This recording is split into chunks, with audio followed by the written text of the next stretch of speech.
আমাকে জড়িয়ে ধরো। তোমাকে জড়িয়ে ধরবো আমি, কিন্তু এটা কি ঠিক হবে? কেন? আমরা তো হাজবেন্ড ওয়াইফ। তবু কিছুদিন পর এসব করলে ভালো হতো না? কেন?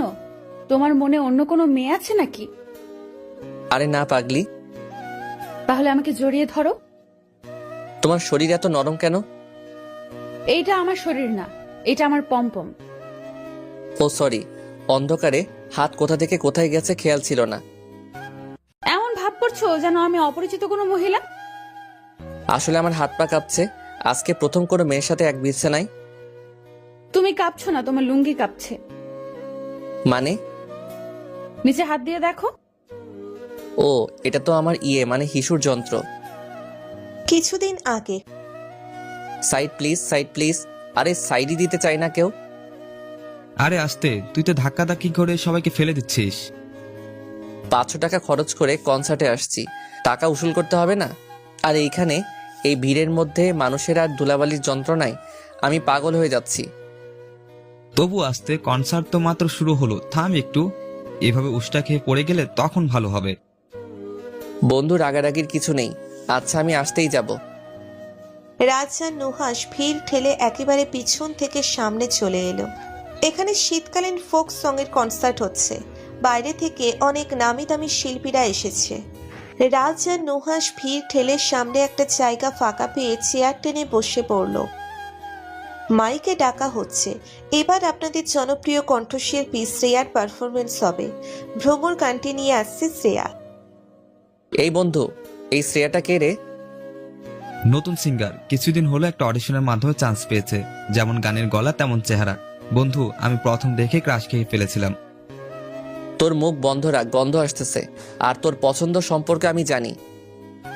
দেখার পরে যদি তুই ক্রাশ না খাস তবে আমার নামও নুহাস না। ওকে প্যারারিস না, দেখা যাক। শ্রেয়া স্টেজে আসছে। শ্রেয়া স্টেজে উঠে আসলো। শাড়ি পরিহিতা এক রমণী, কালো চাদর জড়ানো গায়ে আর গলা পর্যন্ত চুল। স্টেজে এসে মাইকে হাতে নিয়ে গান ধরলো। গান গাইছে শ্রেয়া। এতক্ষণে অডিয়েন্সের সব কথা এখন বন্ধ হয়ে গেছে। সবাই শ্রেয়ার গানে মগ্ন। কিরে রাজ, কেমন আমার ক্রাশ? এই কিরে, কোথায় তাকিয়ে আছিস? রাজ শ্রেয়ার দিকে 4 আঙ্গুল পরিমাণ মুখ হাঁ করে তাকিয়ে আছে। নুহাস ডাকছে, গালে থাপ্পড় দিচ্ছে, কিন্তু রাজের কথা কানে যাচ্ছে না। ও যেন শ্রেয়ার কানের সেই কৃষ্ণ। এই মুখে মাছে ঢুকবে তো। গানটা শুনতে দে, কত সুন্দর গান গায় মেয়েটা। কি? এবার বুঝলি তো আমি শুধু শুধু বলি না। তো বল, কয় বালতি ক্রাশ খেয়েছিস? আমি ক্রাশ খেতে যাব কেন? বন্ধু, সত্যি কথা বলতে আমি না মেয়েটার প্রেমে পড়ে গেছি। এটা মেয়ে না, অপ্সরা। বলেছিলাম তো যে আমার ক্রাশ। হপ, ও আমার প্রথম প্রেম। তোর ক্রাশ কেমনে? ভাবির প্রেমে পড়েছিস? এসব বাদ দে, ধর্মে সইবে না এসব পাপ।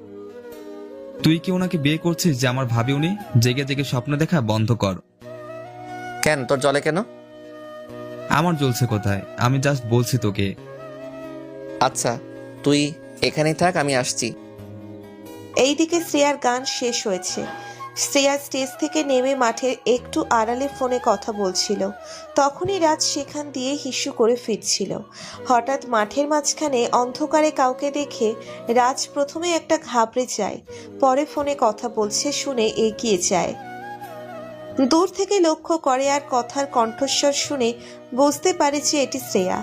রাজ দ্বিধায় পড়ে যায়, যাবে কি যাবে না, যাবে কি যাবে না, এমন ভাবতে ভাবতে 1 পা 2 পা করে এগিয়ে যায় রাজ। মিস, আপনি কি বিজি? আমি বিজি না, বাট আপনাকে চিনলাম না তো। আমাকে আপনি চিনবেন না, আমি তেমন বিখ্যাত কেউ না, তবে আমি আপনাকে চিনি।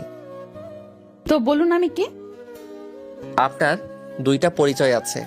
একটা সারা দুনিয়া জানে, আরেকটা আমি ছাড়া কেউই জানে না। ও আচ্ছা, তো বলেন শুনি।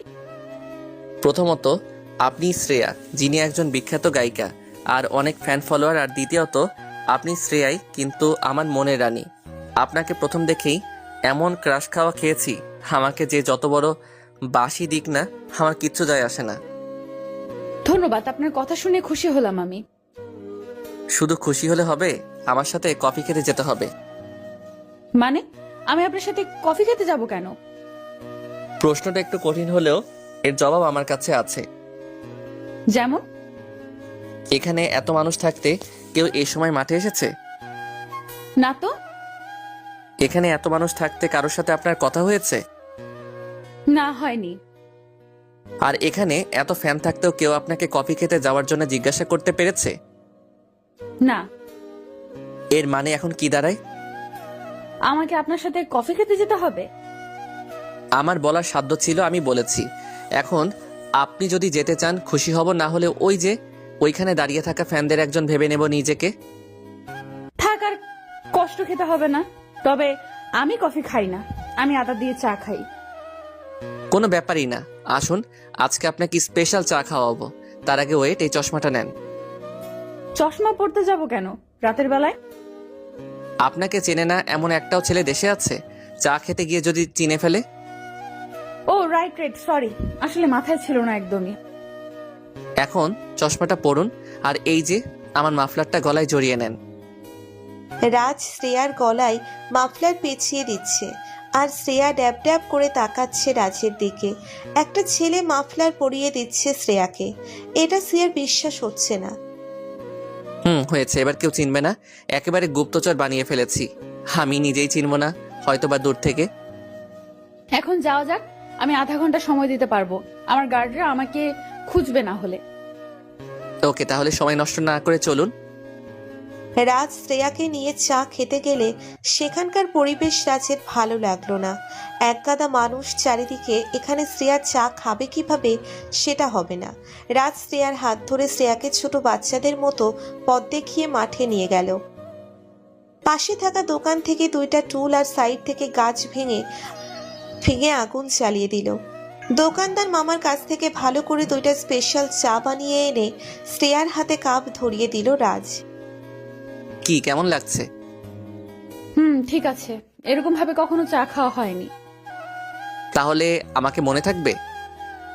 অবশ্যই মনে থাকবে। আপনার নামটাই জানা হলো না এতক্ষণে। নামে কি আসে যায়?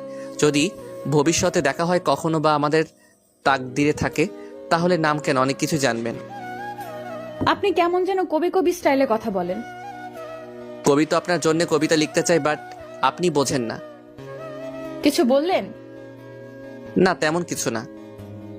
এই শুনুন, আমাকে না এখন যেতে হবে, আমি যাই, কেমন? যাই বলতে নেই, বলুন আসি। আপনার সাথে পরিচিত হয়ে ভালো লাগলো, খুবই ভালো আপনি। আপনিও খুব মিষ্টি। আচ্ছা আসি তাহলে, কেমন? ওকে, দেখা হবে আবার। শ্রেয়া চলে যেতেই রাজ সেখানেই বসে রইল।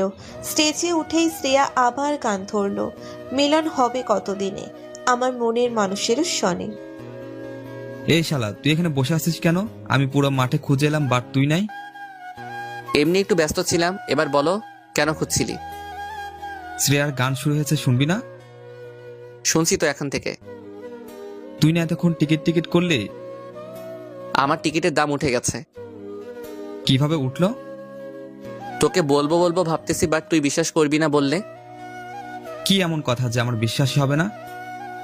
শ্রেয়ার সাথে বসে এতক্ষণ গল্প করলাম, আর এই যে কাপ চাও খেয়েছি। হোয়াট? কখন? কিভাবে? আমাকে বললি না কেন? ওই, তুই শ্রেয়ার সাথে ওইখানে চা খেয়েছিস? হ্যাঁ, তো এখানে অবাক হওয়ার কি আছে? আমি বিশ্বাস করি না। সেটা একান্তই তোর ব্যাপার। আর শোন, কাপগুলো এই মামার দোকানে দিয়ে আয়, আমি একটু হিসু দিয়ে আসি। নুহাস কাপগুলো হাতে নিয়ে ভাবছে যে আসলেই রাজ সত্যি কথা বলছে কিনা। তখনই দূর থেকে আসা লাউটের আলোয় নুহাস কাচের কাপে একটা মেয়ের লিপস্টিকের দাগ দেখতে পেল। মেয়েটা যে এখান দিয়ে চা খেয়েছে সেটা বোঝা যাচ্ছে। রাজ হিস্যু দিয়ে ফিরতেই নুহাস রাজকে প্রশ্ন করে, কিরে রাজ, তুই কি সত্যি শ্রেয়ার সাথে চা খেয়েছিস সেখানে? সত্যি বলতেছি, বাট তোর কথা শুনে মনে হইতেছে যে সেলফি তুলে রাখা উচিত ছিল।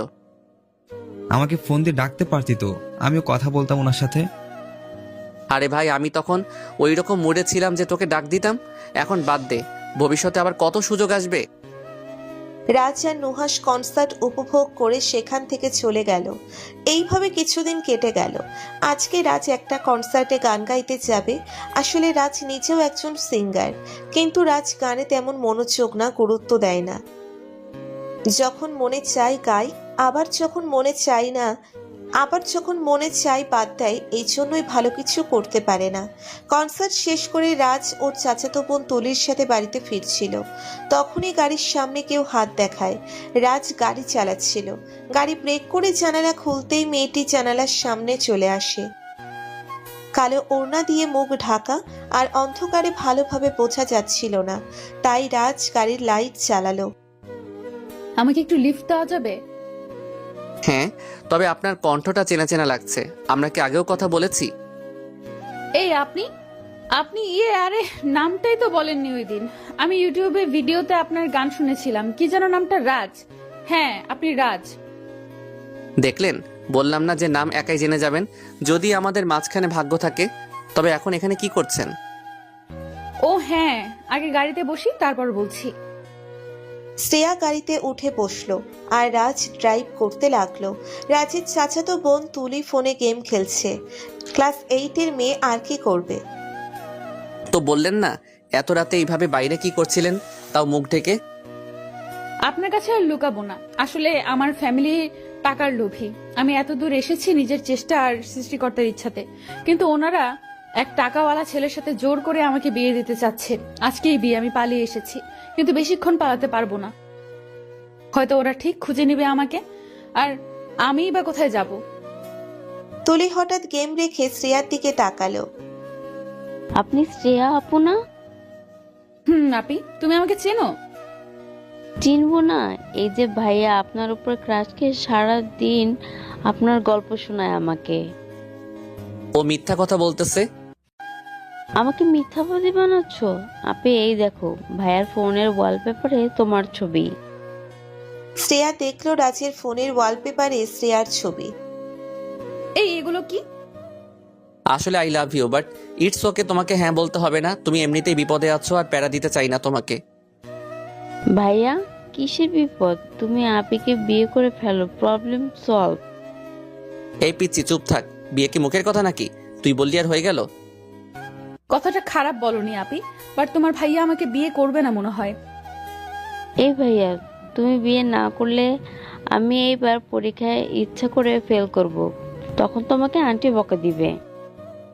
পিচ্ছি তুই চুপ থাক। আর শ্রেয়া, আর ইউ সিরিয়াস? কারণ আমার কোনো চয়েস নেই, বাট তোমার থেকে বেটার চয়েসও কেউ নেই। ভেবে দেখো, এটা সারা জীবনের ব্যাপার। যদিও আমি তোমাকে ভালোবাসি। আমি ভেবে দেখেছি, আর সত্যি বলতে তোমার সাথে মিট হওয়ার পর থেকে আমি একা একা বসে তোমাকে নিয়ে ভেবেছি। কেমন যেন একটা অনুভূতি কাজ করে তোমার প্রতি, আর আমি লুকিয়ে তোমার কনসার্টেও গিয়েছিলাম। কি বলবো বুঝতেছি না, বাট খুব খুশি খুশি লাগতেছে। তোমাকে আর কিছু বলতে হবে না, কাজী অফিসে নিয়ে আপিকে বিয়ে করে ফেলো, আন্টিকে আমি বোঝাবো। থ্যাঙ্কস পিচ্ছি। রাজ শ্রেয়াকে নিয়ে কাজী অফিসে গেল বিয়ে করতে। নুহাসকে ফোন করে ডাকা হলো, নুহাস সাক্ষী হলো। আসলে শ্রেয়াকে রাজের বউ হিসেবে দেখে ছেলেটা মারাত্মক শক খেয়েছে। কথা বন্ধ হয়ে গিয়েছিল ওর। রাজ বাড়িতে ফিরল শ্রেয়াকে নিয়ে। শ্রেয়াকে দেখে রাজের আম্মু অনেক খুশি হলেন, কারণ শ্রেয়ার যা চেহারা আর ব্যবহার যে কেউ মুগ্ধ হবে। শ্রেয়াকেও আর পছন্দের বিরুদ্ধে কাউকে বিয়ে করতে হলো না, আর রাজও নিজের পছন্দের মানুষটাকে জীবন সঙ্গী হিসেবে পেল।